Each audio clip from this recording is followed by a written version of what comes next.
need a stronger contrast with Republicans, be willing enough to engage in controversy so that people notice what the hell comes out of her mouth.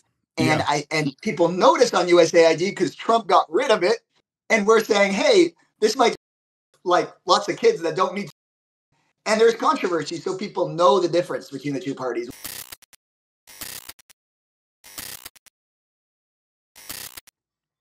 Ladies and gentlemen, hopefully we have Greg Casar in the building. Let's see if we actually do. He hasn't. Okay. Oh, no. Hello? Other way. You wanna put your camera sideways? You wanna put your phone sideways? Oh, almost. I got it. Can you see me okay? No, it's still vertical. You wanna turn it sideways? Put this thing away like this way. Yeah, there it is. Perfect. All right, we got Congressperson Greg Casar in the building. Ladies and gentlemen, thank you so much for coming on. This is very interesting times to have you on. I have a lot of questions for you.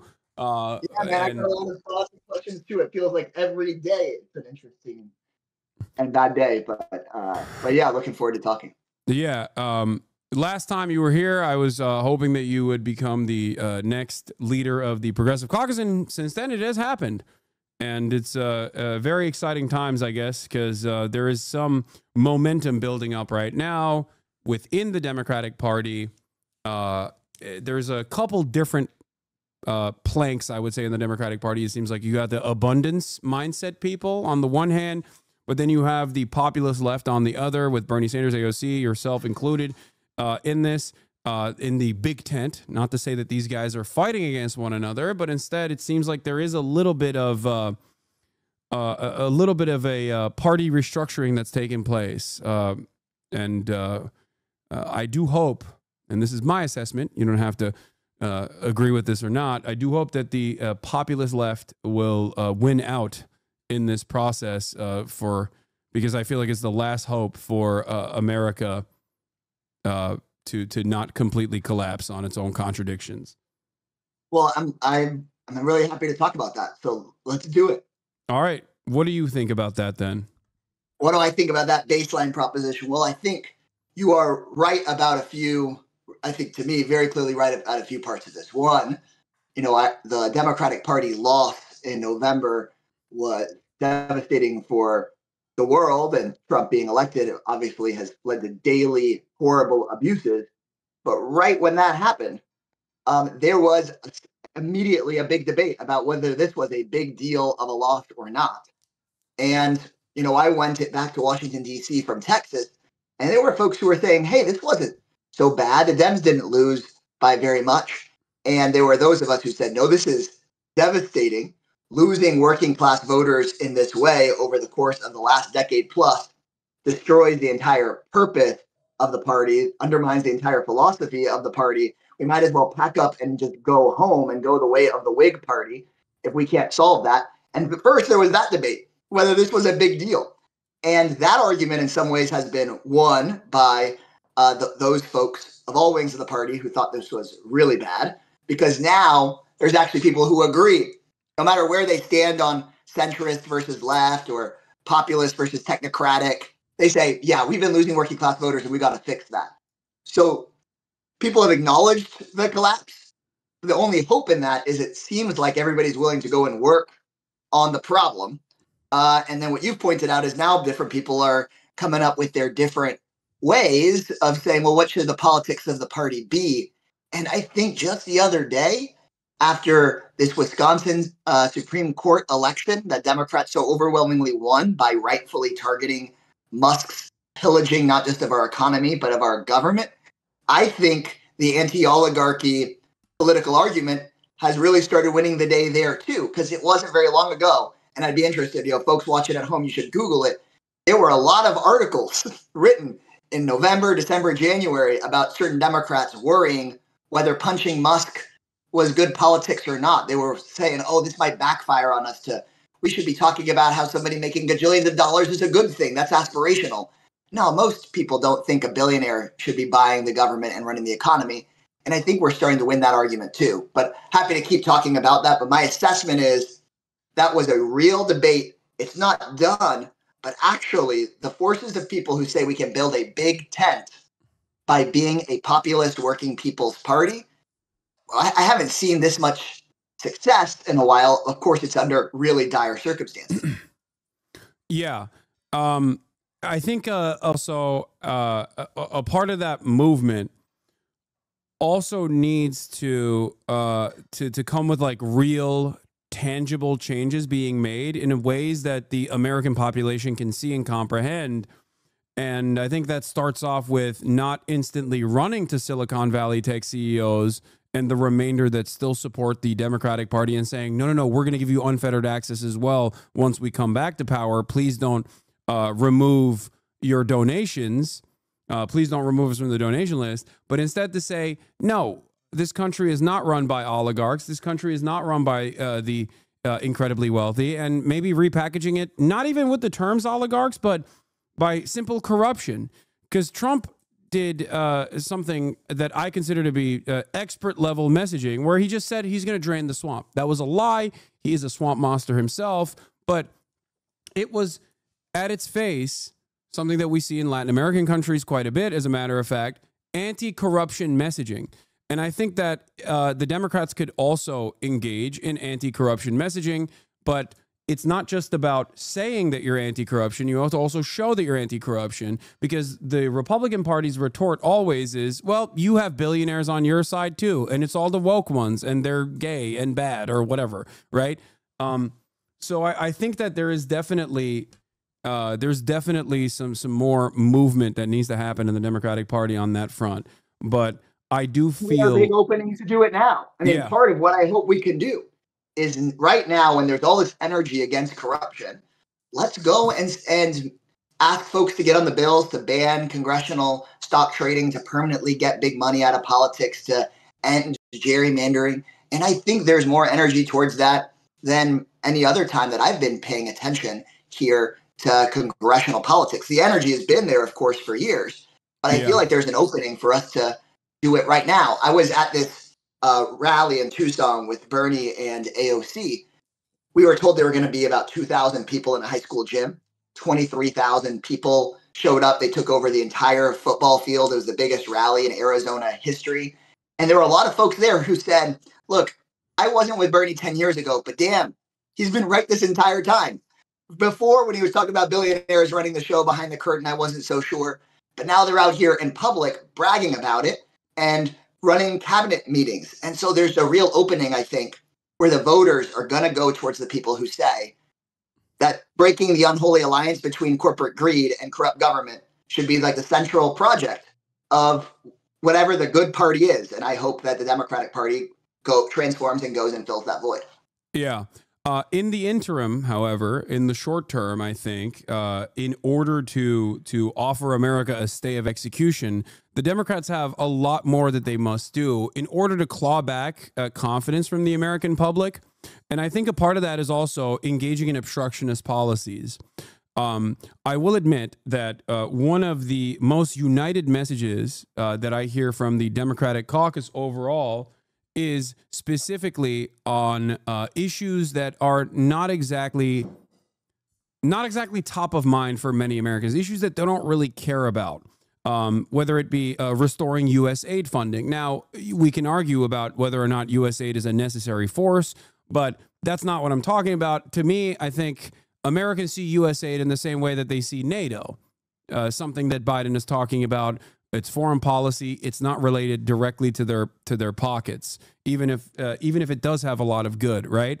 I think on the messaging front, it seems like the caucus, the Democratic Party, uniting on those issues rather than issues that directly pertain to their civil liberties being taken away, I feel like is a moment that they are that they're missing out on doing messaging on, not focusing on austerity and how damaging austerity is, and mass layoffs at the federal level as much, I think is also another one.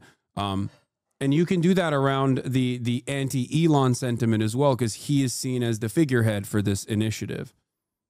Well, and here's an interesting point where I think, I'm even though I'm weird and I'm in Congress and we're all just sort of humans and we pick up messages in a certain kind of way. And I think that what you just described, even though you watch Congress and politics really close, is really interesting, because technically the united message that we hear all the time, that I hear every day in the halls of Congress, is defend Social Security, Medicare, and Medicaid. But even what you hear most loudly is something like USAID. Why? You ask yourself why, and the answer tell me if you disagree. But I think it's because there's such a strong, clear contrast between the Republican position and the Democratic position that it stands out in your mind. Doesn't matter if they said Social Security 10 times, if the Democrats said Social Security 10 times and USAID once, you hear the USAID one louder because there's such a clear difference between the two parties.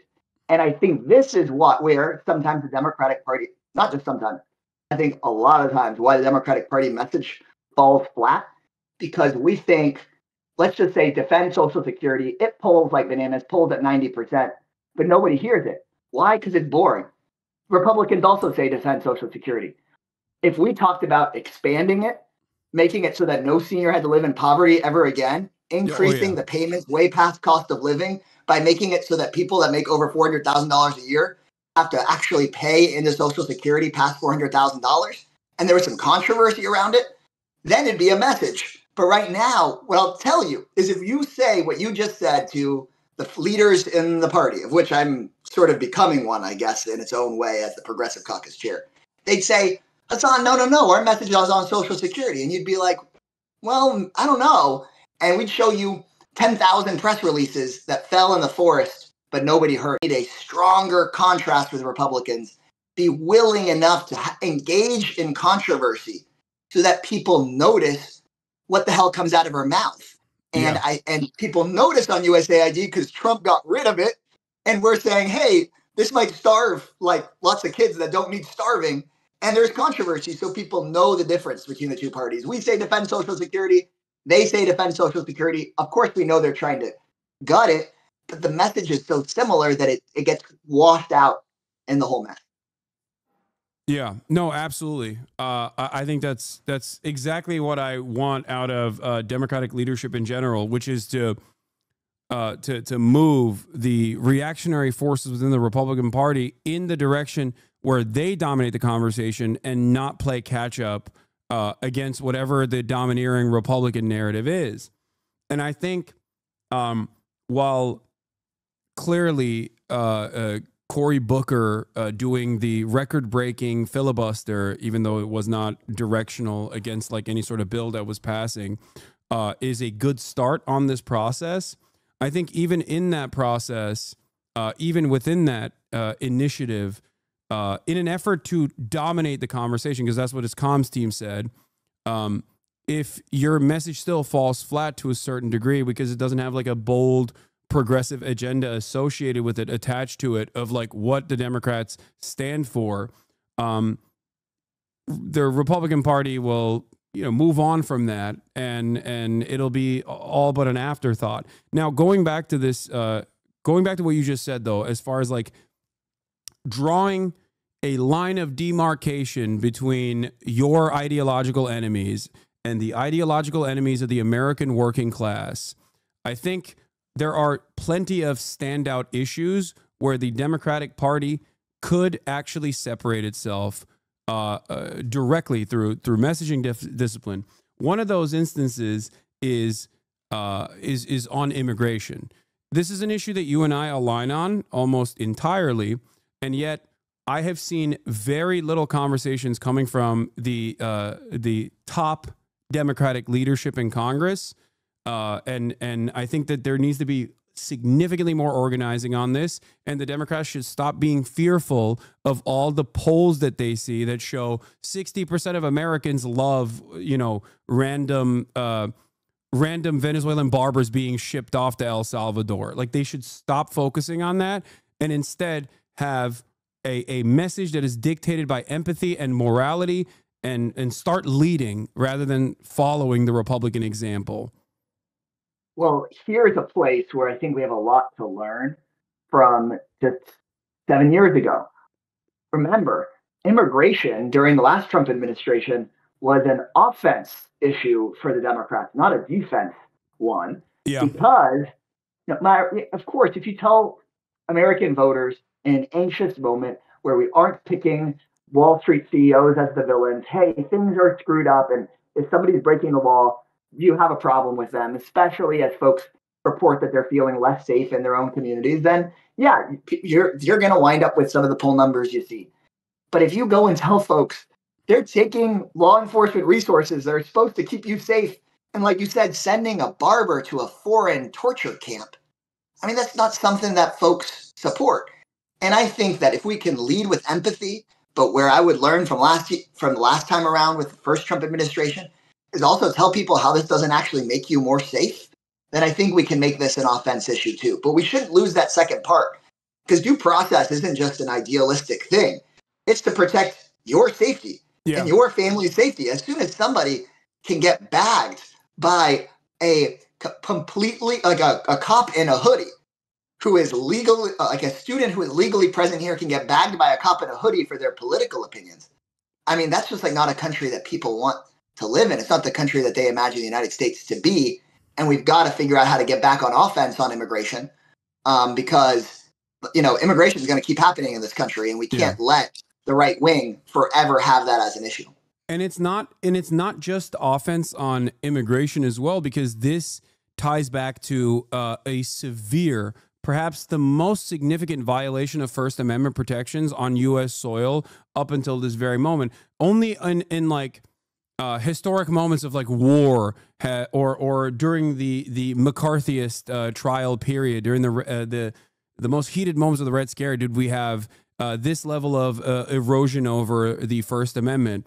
And it's happening at the behest of a foreign nation, which I think is something that the Democrats could stress, but I don't think that they will. And it kind of goes back to the same fissure or the same lack of interest in both leading by example and the lack of interest in listening to really loud majorities within the base when it comes to Israel. I think this is, you know, people get very scared when the subject matter comes up. Like Democratic representatives, Democratic politicians get very scared to make bold declarative statements about this issue, with some notable exceptions. But I think it's one that genuinely would win a lot of favor from the base of the Democratic Party and independents as well. This is the one area where they never look at polls. They look at polls when it comes to immigration, but for some reason, Democrats never look at the polls on this key issue where the overwhelming majority of the population wants a ceasefire. And now they could be polarizing the base and galvanizing the base against Donald Trump, who has continued and accelerated the violence that Palestinians are subjected to with our tax-paying dollars, and is using Israel, and even worse than that, using Judaism falsely with this conflation to black bag people for the crime of exercising their free speech. It's completely un-American. It's completely unacceptable. I'm continue to be disappointed with the small number of votes that we can get to stop sending bombs to Netanyahu, who just said the other day openly that he is keeping the Trump plan on the table of ethnic cleansing of Gaza. So it's just unacceptable. It should be unacceptable to anybody. What Netanyahu continues to say he's pursuing over there. And then on the free speech issue, I think that people that disagree with you or me on what is happening to folks in Palestine should still be speaking out on free speech. In fact, I think that it's really important for progressives, when we see the free speech right trampled of somebody with right-wing views, to say, no, somebody should also be able to express their right-wing views or their left-wing views or their popular views or their unpopular views. And like you said, this is something that connects with our base of voters. But honestly, there's a lot of people that are independent and conservative where protection of free speech rights is deeply important to them too. And again, when I think about how we learn from the wave of organizing energy 7 and 8 years ago, I'll be honest, I was always pretty uncomfortable with how there were moments in that period of time where there were progressives that wanted to shut down like even right-wing speakers at a school. Look, you can embarrass them, you can point out that they're hypocrites, but I think actually we should promote more and more speech because it never works out for dissidents and creative people and progressives and workers for the state to be able to stop speech. It just never works out the right way. And free speech, I think, is just sort of should be a core value for any populist movement, in my view. Just for viewers at home, I think if you want to look up the right way of dealing with this, a few decades ago in Austin, where I'm sitting right now, the KKK was setting up to do a march. It was going to be a few dozen maniacs. And activists went and asked the mayor to pull the permit and not let them march. And the mayor, I think, did the right thing. He let them have the permit. You know, the 3 dozen freaking wackos were marching up Congress Avenue in downtown. And then 200 Austinites showed up, lined the street. And as the KKK marched through, they turned around, pulled their pants down and mooned them and humiliated them as they walked up the road. And I feel like it's that kind of a spirit that's more of the American spirit that I think would actually really behoove us as a Democratic Party to embrace. Yeah, look, the debate over protecting the First Amendment, I think, is better served when had over the boundaries of the actual erosions that are taking place. Your state, some rigorous applications of boycott, divestment, and sanctions laws that are in direct violation of the First Amendment. They fired. I think she was a speech therapist here in Eastern Travis County because she refused to sign a statement saying that she was opposed to, that she was going to refuse to participate in BDS.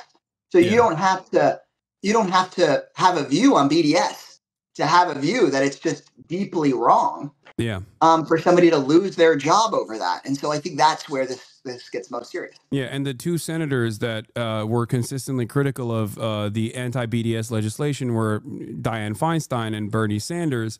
I think that this needs to be a conversation, at least in my experience, when I have this conversation with right-wing people, with reactionary people that I talk to, both in my day-to-day or even with commentators and whatnot, they're shocked. They're shocked that this is a thing that already exists in the United States of America far before October 7, and it is only accelerated under the Trump administration, which unfortunately the Biden administration also contributed to by consistently delegitimizing the very valid student protests and encampments that were taking place on college campuses with the 3,100 arrests that took place specifically on college campuses for students protesting against the state of Israel, calling it an apartheid or calling what Israel is doing a genocide.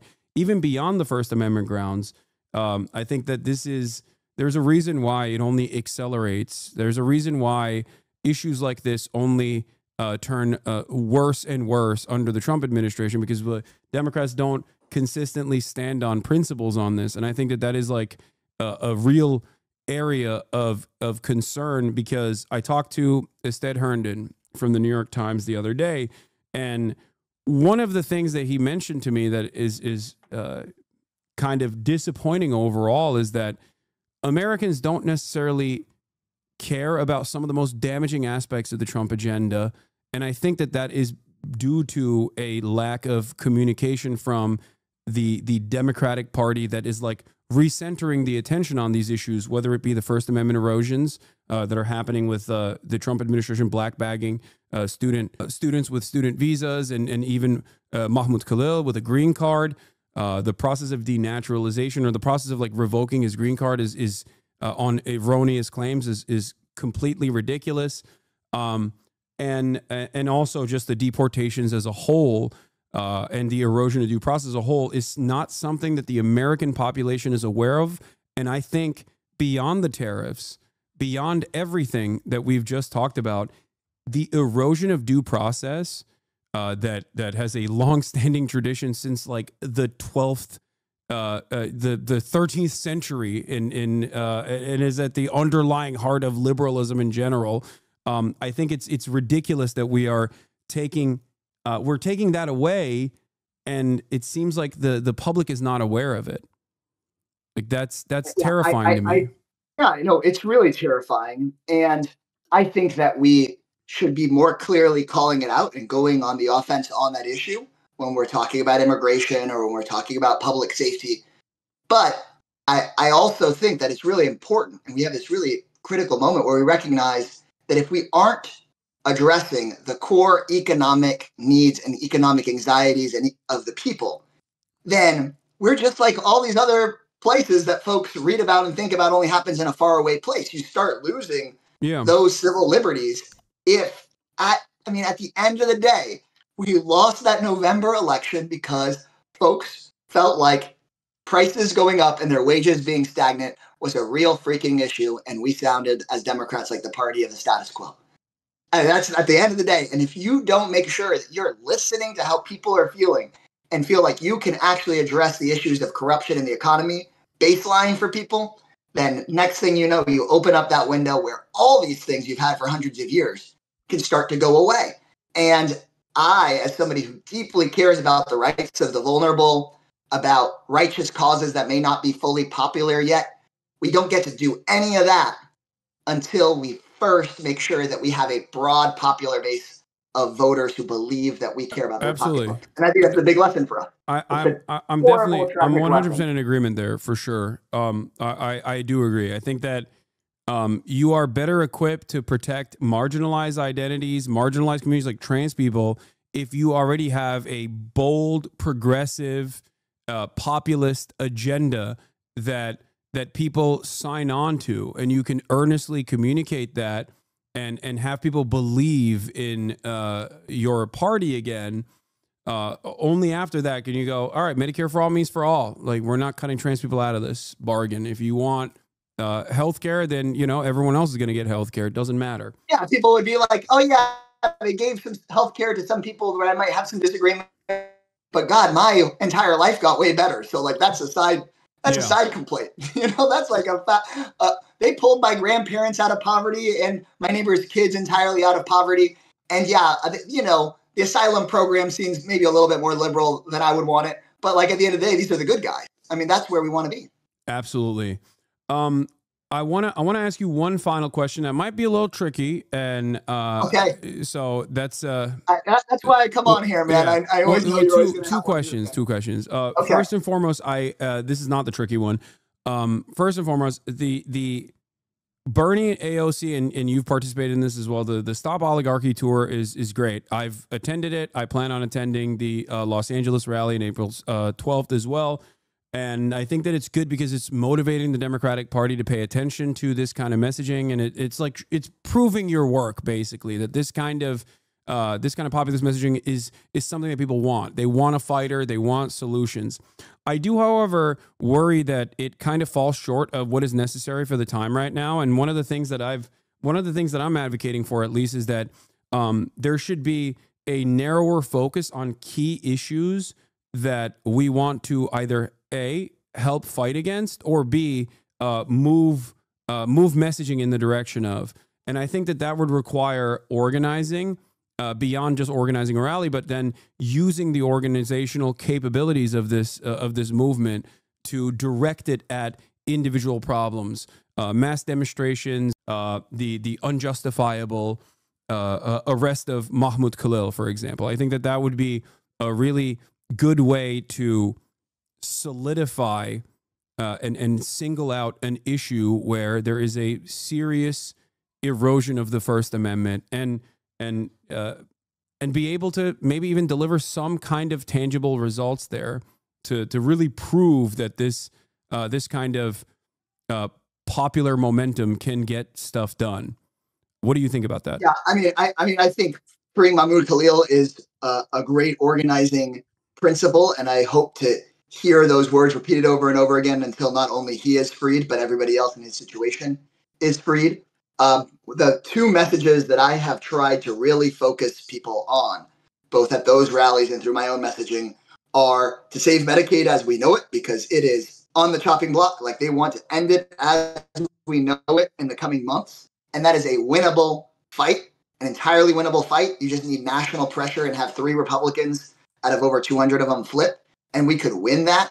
Just like the Affordable Care Act, which obviously you and I both know how little it is compared to what we want. But since that was saved about 7 years ago. That was a galvanizing moment. Now Medicaid is on chopping block. And then second, firing Elon Musk, which I was told by Republican members of Congress was never going to happen, that he was going to make it through just as long, if not longer, than Trump. Trump's already starting to feel the pressure of how this is politically dragging him down. I think it'd be a huge win if we get Elon Musk fired. And, you know, those are the sorts of organizing principles where I think we got to make a clear demand. And in my view, fire Elon Musk is a great central organizing principle. Saving Medicaid as we know it, great central organizing principle.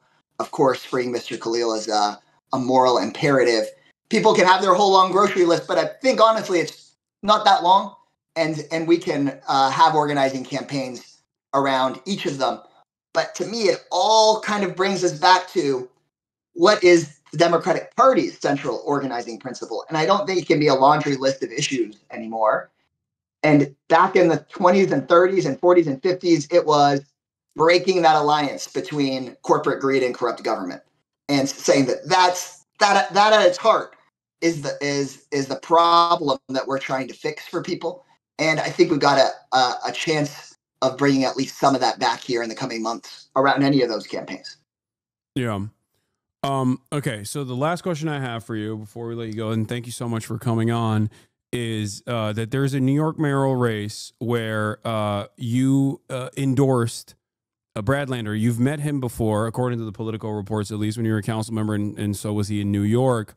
And I was wondering what the decision making was there, especially considering that there is currently a lot of popular momentum building behind someone who I have supported, someone who I plan on interviewing as well, Zohran Mamdani. And Brad, from what I understand, is also a progressive person as well. It's not, you know, he's not exactly like a conservative either. But I was wondering if there's what was like you, especially as the leader of the Progressive Caucus. I'm happy to talk about it. Yeah. You know, and I got a chance to talk with Senator Mamdani the other day, and I wished him a ton of luck and hope people rank him really highly as well. And obviously would be thrilled if he was able to win the mayor's race. I endorsed Brad Lander, who's the controller of the city of New York. So he's a citywide elected official already.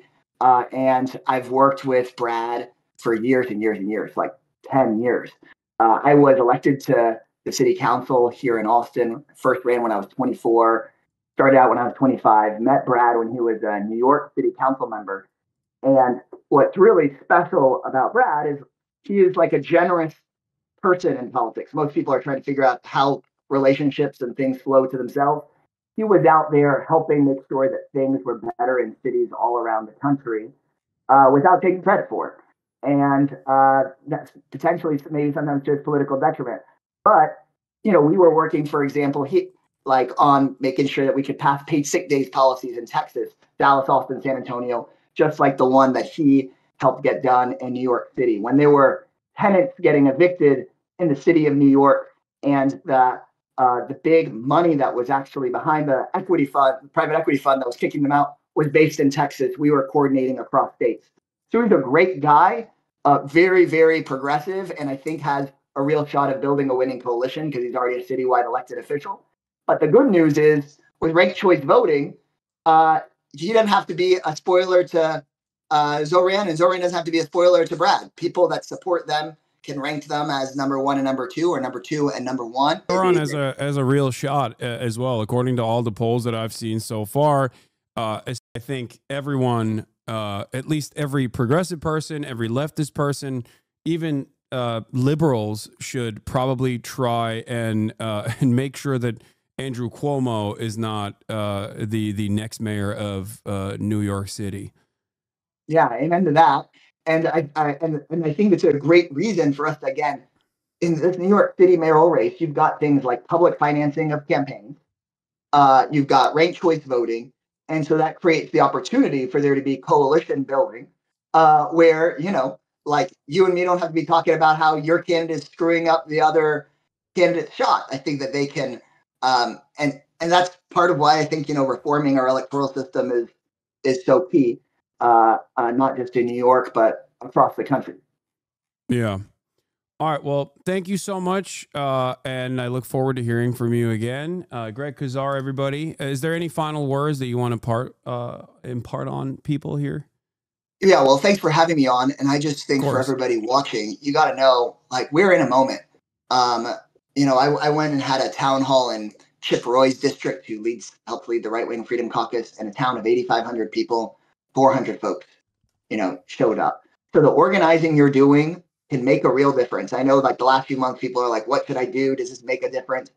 These phone calls, these town halls, these marches, this organizing you can do at your workplace, it makes it a real difference. We're in a moment right now where we can transform and reshape the Democratic Party, where we can change the boundaries of all this. But we got to think about speaking to a broad set of people. Oh, okay. And I think we got a I real do have a shot at question. doing I have it. another question. I can't believe I didn't ask you about this. There we go. See, you give me a little space to Yeah. drag on, and here we go. Yeah. No, Trump's tariffs. So the UAW has come we're in out. tariff world now. Yeah, UAW has come out in support of it. I love Shawn Fain. I understand where they're coming from in terms of like trade protectionist policies. It does feel like this is another moment for the Democrats where I hope that they message in this moment in the appropriate way, where they don't come out as like unrestricted free trade supporters, which is precisely the reason why Donald Trump was able to carry over that resentment against the Clinton brand in 2016, where a lot of the working class that lost their jobs due to NAFTA truly despise this brand of Democratic Party politics. And while Trump is, of course, going in this direction in the most haphazard way possible, there needs to be a industrial base built here before any sort of trade protectionism could take place. And obviously, these tariffs are going to increase the cost of living, the cost of all goods, and it's going to have truly harmful effects. I do hope that the Democratic Party position overall is not, we have to protect free trade, because I feel like that in and of itself is going to that in and of itself is not going to be a popular message. What do you think about that? That's what Trump wants Democrats to do. He wants Democrats to just be the anti-Trump party. So then just go back into as much Clintonism as possible, which sounds like we don't care about having American jobs here. We can't do that. Yeah. What we should say is, tariffs are a powerful tool. They're like a scalpel. And what Trump is going and doing is the equivalent of using a chainsaw for brain surgery. I mean, like, as you pointed out, it's reckless. He's going to raise prices, and he doesn't care about bringing American jobs home or about, the American worker or good benefits in good paying American jobs, especially, which is something that the UAW stressed when considering, of course, the fact that he is removing the collective bargaining power from 1 million plus federal employees right now. Yeah, he basically just wiped out collective bargaining for 1.5 million people, and that should be a central rallying cry for our party. And frankly, I think he needs to be talking a lot more about that. He just got rid of the minimum wage of $17 an hour for federal contractors. So, essentially, look, we're gonna see with these tariffs is you're just wait to see the lobbyists coming and cashing in to get their exemptions. To have the foreign leaders of foreign nations going to Jared Kushner and Eric Trump and making an investment deal, and suddenly they're off the hook. I mean, at the end of the day, this is all about Trump and the corrupt folks making more money, not about bringing American jobs home. And that's where we got to go. And here's I think the last bit of news of the week here, alongside the tariffs.